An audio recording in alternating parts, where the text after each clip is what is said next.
ಈಗ ಈ hotel concept ಶುರುವಾಗಿದ್ ಯಾಕೆ?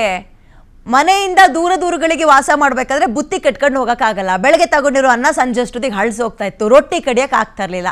ಅಲ್ಲೇ ಸುತ್ತಮುತ್ತ ಉಪಹಾರದ ನಿಲಯಗಳಿದ್ರೆ ಅಲ್ಲಿ ಕುತ್ಕೊಂಡು ಊಟ ಮಾಡೋಣ ಅಂತ. ಈಗ ಯಾರಿಗಾದ್ರೂ ನಾನು ಈ ಬುದ್ಧಿ ಮಾತು ಹೇಳಕ್ ಹೋಗ್ಬಿಟ್ರೆ ಇವಳಿಗೆ ಏನಾಗ್ಬಿಟ್ಟಿದೆ, ಇವಳ ಮಾತು ಯಾರು ಕೇಳೋದು ಅಂತ ಅಂದಂಗೆ ಆಗ್ಬಿಡುತ್ತೆ ಅದು. ಬಿಕಾಸ್ ಹೋಟೆಲ್ಲು ಒಂದು ರೋಡಿಗೆ ದೊಡ್ಡ ಹೋಟ್ಲಂತೆ, ಸಣ್ಣ ಹೋಟ್ಲಂತೆ, ಫುಟ್ಪಾತ್ ಹೋಟ್ಲಂತೆ ಇಂಥದ್ದು 10-15 ಸಿಗುತ್ತೆ ಜಸ್ಟ್ ಒಂದು ರೋಡಲ್ಲಿ. ಆಮೇಲೆ ನನ್ಗೊಂದು ಆಶ್ಚರ್ಯ ಆಗೋದು, ಅದು ಎಂತ ದೊಡ್ಡ ಹೋಟ್ಲಾದ್ರೂ ಅಷ್ಟೇ ನಮಗೆ ಅಡುಗೆ ಮನೆ ಒಳಗೆ ನೀವು ಹೋಗಕ್ ಬಿಡಲ್ಲ. ಯಾಕೆ ಅಂತ ನಮ್ಗೆ ಇಲ್ಲಿ ತನಕನೂ ಗೊತ್ತಿಲ್ಲಪ್ಪ. ಅದೊಂದು ಕುತೂಹಲ ನನಗೆ. ಸೊ ನೀವು ಹೇಳಿ, ಹೋಟೆಲ್ ಅಂದ್ರೆ ಕೇವಲ ವ್ಯಾಪಾರ ಮಾತ್ರನ? ಆಹಾರದ ಜೊತೆಗೆ ನಮಗೆ ಆರೋಗ್ಯವನ್ನು ನೀವು ಆ ತಟ್ಟೆಯಲ್ಲಿ ಸರ್ವ್ ಮಾಡ್ಕೊಡ್ಬೇಕು, ಅದೇ ರೂಲ್ಸು. ಫ್ಯಾಕ್ಟ್ ಪ್ರಕಾರ ಮಾತಾಡಿದ್ರೆ ರೂಲ್ಸೇ ಅದು, ಆಹಾರದ ಜೊತೆಗೆ ಆರೋಗ್ಯ ಕೊಡಬೇಕು ಅಂತ. ಬಟ್ ಹೋಟೆಲ್ನಲ್ಲಿ ಏನಾಗ್ತಾ ಇದೆ, ಆಹಾರ ರುಚಿಯಾಗಿರುತ್ತೆ, ಆರೋಗ್ಯದ ಮನೆ ಹಾಳಾಗೋಗ್ಲಿ, ಅದನ್ನ ತಿಂದ್ರೆ ಅನಾರೋಗ್ಯ ಕಟ್ಟಿಟ್ಟು ಬುತ್ತಿ, ಜೇಬ್ ತುಂಬಾ ಬರೆ ಹಾಕಿ ಕಳಿಸ್ತಾರೆ ಹೋಟೆಲ್ನವರು. ಇದೇ ಆರೋಪ, ಒಪ್ಕತ್ತೀರಾ? ಅಲ್ಲ, ಏನ್ ಗೊತ್ತುಂಟ, ಎಲ್ಲ ಒಂದೇ ಲೆಕ್ಕ ಇರುವುದಿಲ್ಲ, ಎಲ್ಲ ಬೇರೆ ಬೇರೆ ಇರ್ತಾರೆ. ಈಗ ನೋಡಿ, ಇವತ್ತು ನಾನು ನಿಮ್ಮ ಮುಂದೆ ಕುತ್ಕೊಂಡು ನಾನು ಮಾತಾಡ್ತಿದ್ದೇನೆ. ನಿಮ್ಮ ಮುಂದೆ ನಾನು ಕೂತು ಮಾತಾಡಬೇಕಿದ್ರೆ ನನ್ನನ್ನು ಆಯ್ಕೆ ಮಾಡಿದ್ದೆ ಅಂತ ಹೇಳಿದ್ರೆ ನನ್ನ ಹೋಟೆಲ್ ಬಗ್ಗೆ ಜನಗಳಿಗೆ ಮಾಹಿತಿ ಉಂಟು ಅಂತ ನನ್ನ ಆಯ್ಕೆ ಮಾಡಿದೆ. ಇವರು ಟೀ ನೀಡಿದ್ದಾರೆ, ಕಿಚನ್ ಓಪನ್ ಕಿಚನ್, ಯಾರು ಬಂದ್ ಬೇಕಾದ್ರೆ ನೋಡ್ಬೋದು. ಈಗ ನೋಡು, ಈ ಓಪನ್ ಕಿಚನ್ ಇದಕ್ಕೆ ಈಗೆಲ್ಲ ಓಪನ್ ಕಿಚನ್ ಆಗ್ತಾ ಇದೆ ಗೊತ್ತು, ಜನಗಳಿಗೆ ಗ್ರಾಹಕರು ಬಂದ್ರೆ ನೋಡಿ, ಈಗ ನೋಡಿ ಊಟ ಮಾಡ್ಲಿ, ಅವ್ರಿಗೆಲ್ಲ ಕಾಣ್ಲಿ, ಶುಚಿತೆ ಬಗ್ಗೆ ಕಾಣ್ಲಿ, ಆಮೇಲೆ ಏನೇನು ಹಾಕ್ತಾರೆ, ಏನೇನು ಮಾಡ್ತಾರೆ ಅದ್ರ ಬಗ್ಗೆ ಲೈವ್ ಆಗಿರ್ಲಿ ಅಂತ ಜನಗಳಿಗೆ ಅವೇರ್ನೆಸ್ ಮೂಡಿಸ್ಬೇಕಂದ್ರೆ ಓಪನ್ ಕಿಚನ್ ಮಾಡ್ತಿದ್ದಾರೆ ಎಲ್ಲ ಹೋಟೆಲ್ ಈಗೆಲ್ಲ. ಯಾಕಂದ್ರೆ ಈ ಕಲಬೆರಕೆ ಇದು ನೀವು ಹೇಳುದು ಇದು ಸುಳ್ಳಲ್ಲ, ಇದು ನಿಮ್ಮ ಮಾತಲ್ಲಿ ಸತ್ಯ, ಅದು ಇದು ಎಲ್ಲರೂ ಅನ್ವಯಿಸುದಿಲ್ಲ. ಯಾರಿಗೆ ಸ್ಪೀಡ್ ಹಣ ಮಾಡಬೇಕು, ಯಾರಿಗೆ ನಾನು ಶ್ರೀಮಂತ ಆಗ್ಬೇಕು, ನಾನು ಮೆರಿಬೇಕು ಅನ್ನೋರ ಮನಸ್ಥಿತಿಯಲ್ಲೇ ಇದು ಈ ಹೋಟೆಲ್ ನಡೆಯುತ್ತೆ. ಇದು ಎಲ್ಲರಿಗೂ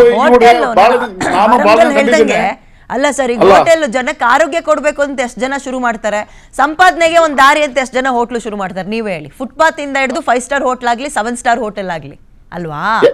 ಹೌದು. ಈಗ ನೋಡಿ ನಿಮ್ಗೆ ಹೇಳ್ತೀನಿ, ಒಂದು ಅಂಗಡಿ, ಒಂದು ವ್ಯಾಪಾರ ಆಗ್ಬೇಕಿದ್ರೆ, ಒಂದು ಹೋಟೆಲ್ ನೋಡ್ಬೇಕಿದ್ರೆ ಅದಕ್ಕೆ ಬಾಡಿಗೆ, ಅದಕ್ಕೆ 101 ಕಾನೂನು ತೊಡಕುಗಳನ್ನು ಮೀರಿ ನಾವು ಹೋಟೆಲ್ ಮಾಡ್ತೇವೆ.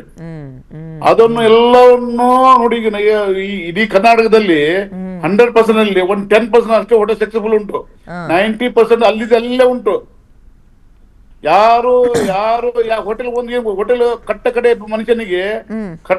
ಮನುಷ್ಯನಿಗೆ ಏನೋ ದಾರಿ ಕಾಣಲಾದಾಗ ಅವಾಗ ಹೋಟೆಲ್ ಫೀಲ್ಡ್ ಬರೋದು. ಅವನು ಏನೋ ಒಂದು ಹೊಟ್ಟೆ ತಂದು ತುಂಬಿಸ್ಕೊಂಡು ಗ್ರಾಹಕ ತುಂಬಿಸುವಂತ ಅವಾಗ ಮಾಡುವ ಕೆಲಸದಲ್ಲಿ ನಿಯತ್ತು ಧರ್ಮ ಏನಾದ್ರೂ ಹಾಕಿದ್ರೆ ಅದು ಗ್ರಾಹಕರಿಗೆ ಒಳ್ಳೇದಾಗುತ್ತೆ. ಅವ್ರಿಗೆ ಅದು ಟ್ರಾನ್ಸ್ಪೋರ್ಟ್ ಆಗಿ ಕೆಲಸ ಮಾಡಿದ್ರೆ ಗ್ರಾಹಕರು ಬರ್ತಾರೆ, ಅವನು ಸಕ್ಸಸ್ಫುಲ್ ಆಗ್ತಾರೆ ಅಂತ ನನ್ನ ನಂಬಿಕೆ. ಈಗ ನೋಡಿ, ನೀವು ಹೋಟ್ಲು ಬಗ್ಗೆ ಮಾತಾಡ್ತಾ ಇದ್ರಿ, ನಿಮ್ಗೆ ಒಂದು ಪ್ರಶ್ನೆ ಕೇಳ್ಬಿಡ್ತೀನಿ. ಇದನ್ನ ನೀವು ಎಷ್ಟು ಮಟ್ಟಿಗೆ ನಿಜ ಅನ್ಕೊಳ್ತೀರಿ? ಕರಿದ ಎಣ್ಣೆಯನ್ನ ಪದೇ ಪದೇ ಬಳಸಬಾರ್ದು, ಅದಕ್ಕೆ ಇಷ್ಟೇ ಪ್ರಮಾಣದ ಹೀಟ್ ಇಟ್ಕೋಬೇಕು ಅಂತ ಡಾಕ್ಟರ್ಗಳು ಹೇಳ್ತಾ ಇದ್ರು. ಯಾವ ಹೋಟೆಲ್ನಲ್ಲೂ ಅದನ್ನಂತೂ ಬಳಸಲ್ಲ. ಒಂದು ಅಂಡ್ ನಮ್ಮ ಇವತ್ತು ನಮ್ಮ ಸ್ಟುಡಿಯೋದಲ್ಲಿರೋ ಡಾಕ್ಟರ್ಗಳಿಗೆ ರೋಡ್ ಸೈಡ್ ಕರ್ಕೊಂಡು ಹೋಗಿ ಊಟವನ್ನ ತೋರಿಸ್ಬಿಟ್ರೆ, ಅಥವಾ ಕೆಲವೊಂದು ಹೋಟೆಲ್ ಒಳಗೂ ತೋರಿಸ್ಬಿಟ್ರೆ ಪಾಪ ಅವ್ರಿಗೆ ಅಲ್ಲೇ ಹೃದಯ ಹಿಂಗ್ ಇಟ್ಕೊಂಡಂಗೆ ಆಗ್ಬಿಡುತ್ತೆ. ನಾನು ಎಕ್ಸಾಂಪಲ್ ಹೇಳ್ತೀನಿ ಕೇಳಿ. ಒಬ್ಬ ಗೋಬಿ ಮಂಚೂರಿ ಮಾಡ್ತಾ ಇರ್ತಾನೆ, ಪಕ್ಕದಲ್ಲಿ ನಾನು ಹೋಗಿ ಒಂದ್ ಪ್ಲೇಟ್ ಏನು ಫ್ರೈಡ್ ರೈಸ್ ಅಂತ ಕೇಳ್ತೀನಿ.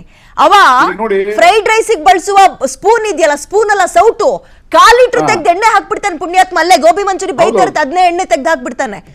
ಇಷ್ಟು ಒಂದು ಕಪ್ ಅನ್ನಕ್ಕೆ 1/4 ಲೀಟರ್ ಎಣ್ಣೆ ತಿಂದು ವ್ಯಕ್ತಿ ಹೆಂಗ್ ಆರೋಗ್ಯವಾಗಿ ಬದುಕಬಹುದು ಹೇಳಿ? ಈಗ ನೋಡಿ, ನಮ್ಮ ಹೋಟೆಲಲ್ಲಿ 200 ರೂಪಾಯಿ ಉಂಟು ಗೋಬಿ ಮಂಚೂರಿ, ಇನ್ನೊಂದು ಹೋಟೆಲಲ್ಲಿ 150 ರೂಪಾಯಿ ಉಂಟು, ಇನ್ನೊಂದು ಹೋಟೆಲ್ 100 ರೂಪಾಯಿ ಉಂಟು, 250 ರೂಪಾಯಿ ಉಂಟು, ಇನ್ನೊಂದು 25 ರೂಪಾಯಿ ಉಂಟು. ಹೌದೌದೌದು.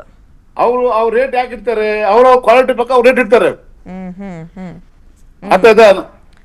ನಮ್ಮಲ್ಲಿ ನಾವು 200 ರೂಪಾಯಿ ಕೊಡ್ತೇವೆ ಅಂತ ಹೇಳಿದ್ರೆ 200 ರೂಪಾಯಿ ಕಸ್ಟಮರ್ ಕ್ಯಾಂಡಿಡೇಟ್ ಇರ್ತದೆ, ಆ ಗ್ರಾಹಕರು ಬಂದೇ ತಿನ್ಬೇಕಂತ.